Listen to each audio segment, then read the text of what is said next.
മുഖ്യമന്ത്രി പിണറായി വിജയനെയും ഉന്നത പോലീസ് ഉദ്യോഗസ്ഥരെയും രൂക്ഷമായി വിമർശിച്ച് LDF-ൽ നിന്ന് പുറത്തുപോയ PV അൻവർ MLA ആദ്യം UDF-ലേക്ക് പ്രവേശിക്കുന്നതായി സൂചനകളുണ്ടായിരുന്നു. പിന്നീട് അദ്ദേഹം DMK എന്ന പേരിൽ സ്വന്തം സംഘടന രൂപവത്കരിക്കുകയായിരുന്നു. എന്നാൽ അത് വേണ്ടത്ര രീതിയിൽ ഫലം കണ്ടില്ല. DMK-യിലോ തൃണമൂൽ കോൺഗ്രസിലോ ചേരാനും അൻവർ ശ്രമിച്ചിരുന്നുവെങ്കിലും ആ ശ്രമങ്ങളും വിഫലമാവുകയായിരുന്നു. രണ്ട് പാർട്ടികളും താല്പര്യം കാട്ടിയില്ല എന്നായിരുന്നു പുറത്തുവന്ന വിവരങ്ങളൊക്കെ തന്നെ. പിന്നെ വീണ്ടും കോൺഗ്രസുമായി അടുക്കാൻ ശ്രമിച്ചുവെങ്കിലും പ്രതിപക്ഷ നേതാവ് VD സതീശൻ എന്നാൽ അൻവറിന്റെ UDF പ്രവേശനത്തിൽ എതിർപ്പ് പ്രകടിപ്പിക്കുകയായിരുന്നു. എന്നാൽ ഇപ്പോൾ വന്യജീവി ആക്രമണവുമായി ബന്ധപ്പെട്ട് PV അൻവർ MLA-യുടെ നേതൃത്വത്തിൽ വയനാട് പാർലമെന്റ് മണ്ഡലത്തിൽ 3 ദിവസത്തെ വാഹന ജാഥയുമായി ബന്ധപ്പെട്ട് നിരവധി ചർച്ചകൾ പുരോഗമിക്കുകയായിരുന്നു. അത് അൻവർ UDF-ലേക്ക് ചേക്കേറുന്നു എന്ന തരത്തിലായിരുന്നു. കൂടാതെ അൻവറിന്റെ ജാഥ UDF പിന്തുണയിൽ നടക്കുന്നു എന്നതുമുണ്ടായിരുന്നു. കൂടാതെ മുസ്ലിം ലീഗിനും അൻവറിനോടുള്ള എതിർപ്പ് കുറയുന്നു എന്ന തരത്തിലുള്ള വിലയിരുത്തലുകളും ഈ ജാഥയിലുണ്ടായിരുന്നു.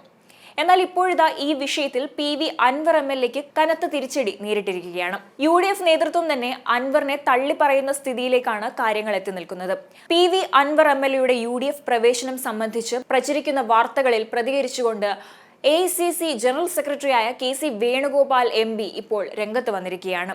പ്രചരിക്കുന്ന വാർത്തകൾ എല്ലാം തള്ളിക്കളഞ്ഞുകൊണ്ടാണ് KC വേണുഗോപാൽ മാധ്യമങ്ങൾക്ക് മുന്നിൽ എത്തിയത്. താനുമായി അൻവർ ചർച്ച നടത്തിയിട്ടില്ലെന്നും ചർച്ച നടന്നു എന്നത് തെറ്റായ വാർത്തയാണെന്നും KC വേണുഗോപാൽ വ്യക്തമാക്കി. കോഴിക്കോട് മാധ്യമങ്ങളെ കാണുകയായിരുന്നു MP. ചർച്ച നടന്നു എന്നത് തെറ്റായ വാർത്തയാണ്. ഞാനുമായി PV അൻവർ ചർച്ച നടത്തിയിട്ടില്ല. അൻവർ നടത്തുന്ന ജാഥയിൽ DCC പ്രസിഡന്റുമാർ പങ്കെടുക്കുന്ന വിഷയത്തിൽ തീരുമാനമുണ്ടായിട്ടില്ല. DCC പ്രസിഡന്റുമാർക്ക് ക്ഷണം ലഭിച്ചത് തനിക്ക് അറിയില്ല എന്നും അദ്ദേഹം പറഞ്ഞു. വിഷയത്തിൽ ചർച്ച വന്നാൽ കൂടിയാലോചിച്ച് തീരുമാനമെടുക്കുമെന്നും KC വേണുഗോപാൽ വ്യക്തമാക്കി. അന്തിമ വിധി കൂടി വരുമ്പോൾ ശിക്ഷാ കാലാവധികൾ അടക്കമുള്ള ശിക്ഷയുടെ ഡീറ്റെയിൽസ് വരുമ്പോൾ തീർച്ചയായിട്ടും ഈ അറുകല രാഷ്ട്രീയത്തിനെതിരായിട്ടുള്ള ശക്തമായിട്ടുള്ള ഒരു സന്ദേശം വരും എന്ന് തന്നെയാണ് ഞാൻ പ്രതീക്ഷിക്കുന്നത്.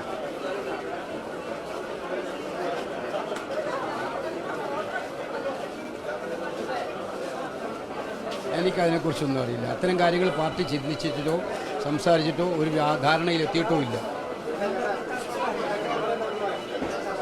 ഒരു ചർച്ചയും ആരംഭിച്ചതായിട്ട് എനിക്കറിയില്ല. അതാ ഞാൻ പറഞ്ഞത്, എന്നെക്കുറിച്ചിട്ട് എന്നെ വന്ന് കണ്ടാൽ അറ്റ്ലീസ്റ്റ് എന്നോട് ചോദിക്കണ്ടേ കണ്ടിട്ടുണ്ടോ എന്നുള്ളത്. ഞാൻ അദ്ദേഹത്തോട് ചോദിച്ചു നോക്ക്, നിങ്ങൾ കണ്ടിട്ടുണ്ടോന്ന്. അദ്ദേഹം കണ്ടിട്ടുണ്ടോയെന്ന് പറഞ്ഞോ? എന്നെ അങ്ങനെ ആരും കണ്ടിട്ടില്ല, സംസാരിച്ചിട്ടില്ല. ഇല്ലാത്ത കാര്യമായിരുന്നു, അത് വാസ്തവ വിരുദ്ധമായിരുന്നു. അന്ന് തന്നെ ഞാൻ പറഞ്ഞു, ഇത്തരം മാധ്യമ വാർത്തകൾ സത്യത്തിൽ ക്രെഡിബിലിറ്റിയെ ബാധിക്കുന്നതാണ്. എന്നെ വന്ന് കാണാതെ എന്നെ കണ്ടു എന്ന് പറയുക, ചർച്ച ചെയ്തു എന്ന് പറയുക, ഏത് രീതിയിലാണ് അതിനെ ഞാൻ വ്യാഖ്യാനിക്കുക? അതൊക്കെ തെറ്റായ വ്യാഖ്യാനമാണ്.